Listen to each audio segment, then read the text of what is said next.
이 저격수는 긴 사정거리에서 전문적으로 저격 소총으로 표적을 암살하고 파괴하고 아군의 화력을 유도하는 임무를 수행하는데요.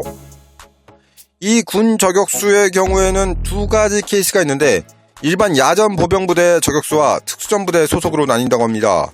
물론 특수전부대 소속의 저격수가 당연히 전문성이 훨씬 더 높고 강하겠죠. 과거에는 2차 세계대전 등에서 수많은 유명 저격수들이 일반 야전군 소속인 경우가 대다수였습니다. 그러나 현대전에서는 특수전 저격수가 더 많은 활약을 하고 있는데요.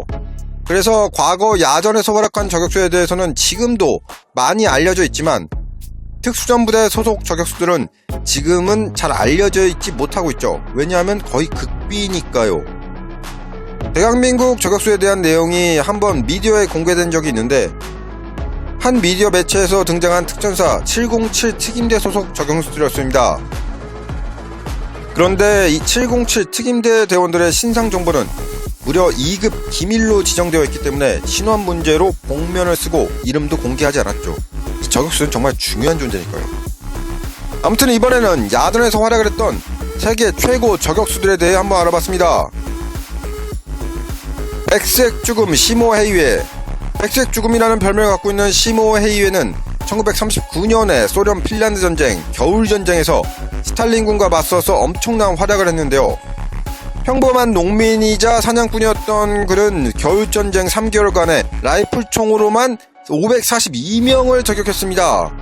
1939년 12월에 22일간 138명, 1940년 1월 35일간 61명, 1940년 22일간 20명, 1940년 18일 동안 무려 40명. 이게 공식적으로 확인된 수치고요. 기관단총으로만 200명 이상을 사살했다고 하니까 실제로 사살한 적군만 해도 최소한 700명 넘는 것이죠. 혼자 700명이면 대대급 하나를 완전 삭제해버린 어마어마한 그런 저격수인 것입니다. 보다 은밀한 저격을 위해서 망원 조준경을 사용하지 않았고 총에 기본으로 달려있는 아이언 사이트를 사용했다고 하는데요. 기본적으로 달린 기계식 가늠자와 가늠쇠를 이용해서 맨눈 시력만으로 조준해서 이렇게 저격하는 신기의 사격수를 보였다고 합니다. 이건 본인이 옛날 사냥꾼의 방식을 좋아해서 그랬다고 하네요. 역시 클래식하래. 영하 40도까지 떨어지는 극한 상황에서 하얀색 옷을 위장하고 구식 총으로 저격을 하는 시모 헤이웨를 백색 죽음, 백사병이라 불렀고 소련군에게는 공포 그 자체였다고 합니다. 너무 무서워요. 소련군은 그를 미친듯이 잡으려고 노력했다고 하는데 헤이웨가 저격한 위치로 추정되는 것이면 그냥 무차별적으로 마구잡이 포격을 했다고 하는데요. 결국에는 아쉽게도 헤이웨는 턱과 왼쪽 뺨이 모두 날아가는 중상을 입어서 제대를 하게 되었습니다. 그럼에도 90세가 넘도록 장수를 했다고 하네요. 소련군의 전설적 저격수 바실리 자이제프, 영화 에너미 앳 더 게이트는 바로 이 바실리 자이제프를 모델로 만들어진 영화인데요. 시모 헤이웨와 같이 바실리 자이제프도 농부였습니다. 이 농부의 아들로 태어난 그는 우랄산맥 일대에서 자라면서 사냥 사격수를 배웠고요. 역시 조기교육이 중요한 것 같아요. 이 저격에서도 조기교육의 중요성을 또 알게 되네. 아무튼 2차 세계대전이 일어나자 스탈린그라드 전투에 투입돼서 그는 1942년 10월부터 한 달간 무려 242명을 저격했습니다. 근데 사용한 총알이 243발. 으아, 거의 100% 가까운 명중률이고요. 그가 자주 사용한 것은 모신나강 소총이었습니다. 그가 사용한 총에는 오른밤에 총을 밀착, 스코브 십자가에 목표물이 메어지면 방아쇠를 이렇게 적혀 있었다고 하네요. 스탈린그라드 전투에서 엄청나게 활약한 그는 영웅칭호와 레닌 훈장을 받았고요. 종전 이후에는 평범하게 살다가 1991년 76세의 나이로 숨졌습니다. 이거 보니까 동유럽 저격수들이 은근히 장수를 많이 하는 것 같아. 저격수에는 남자만 있냐? 아닙니다. 의외로 여자 저격수도 있는데요. 그것도 월드클래스 저격수. 죽음의 숙녀라 불리는 루드밀라 파블리첸코. 1941년 독일군이 러시아를 침공하자 보병으로 자원 입대 소련군 25사단에 배속돼 활약한 루드밀라 파블리첸코. 소련군 공식 집계로 309명을 저격했고 그중 36명이 저격병이었다고 합니다. 적에게 그녀의 별명은 죽음의 숙녀, 아군에게는 구원의 천사였다고 하네요. 총은 자이체프가 사용한 모신 나강에 4배율의 피스코프를 장착한 것을 사용했다고 하는데 종전 후 학위를 받은 후로는 사학자로 일했다고 하네요. 티모 헤이웨와 바실리가 야전에서 최고 저격수였다면 크리스 카일은 특수전에서 가장 유명한 저격수입니다. 크리스 카일은 미 해군 특수전부대 네이비실의 저격수로 이라크전에서 미군 역사상 최다 저격 기록 공식 160명, 비공식 255명을 저격한 스나이퍼입니다.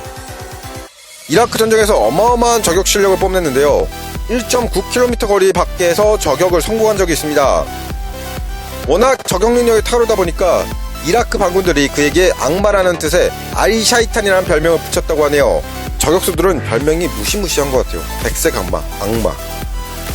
카일은 은성훈장 2개, 동성훈장 5개, 해군과 해병대 근무 유공훈장 2개, 그리고 해군과 해병대 공로 표창을 받았습니다. 웬만한 훈장은 다 받았네요. 그렇지만 이렇게 엄청난 업적을 갖고 있던 카일은 2013년에 외상후 스트레스 장애를 앓는 미 해병대 저격수에게 4발의 총격을 당해서 사망했다고 합니다. 참고로 크리스 카일의 일대기를 가린 그린 영화 아메리칸 스나이퍼는 극장에서만 2억 5천만 달러를 거둬들이면서 전쟁 영화 사상 미국 내에서 최고 수입을 기록한 바 있습니다.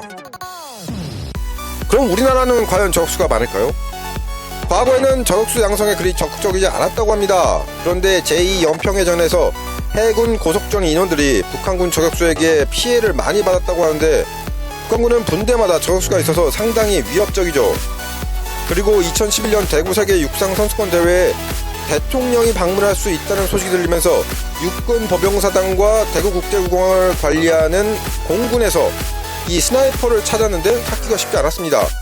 그래서 이래서는 좆댐을 깨달은 각 군은 뒤늦게 특수부대 외에도 부대에서 저격수 왕성에 신경 쓰기 시작했다고 하는데요. 병사들 중에서 특등 사수를 뽑아서 저격에 입문시키고 전문 장비를 지원하면서 지금도 점점 전문화되고 있다고 합니다. 이제는 대한민국 국군에서는 육군 특전사와 해군 특수전 전단이 저격수들을 갖추고 있고 육해 공군 부대 저격반, 해병대 등에서 저격수를 전문적으로 양성하고 있습니다. 이 대부분 부사관 이상에서 뽑는다고 하네요. 이게 진짜 저격수 한 명으로 몇백 명을 커버할 수 있으니까 진짜 중요한 전력인 것 같아요. 이번에는 저격수에 대해 한번 알아봤는데요. 도움이 되셨다면 구독, 좋아요 부탁드립니다.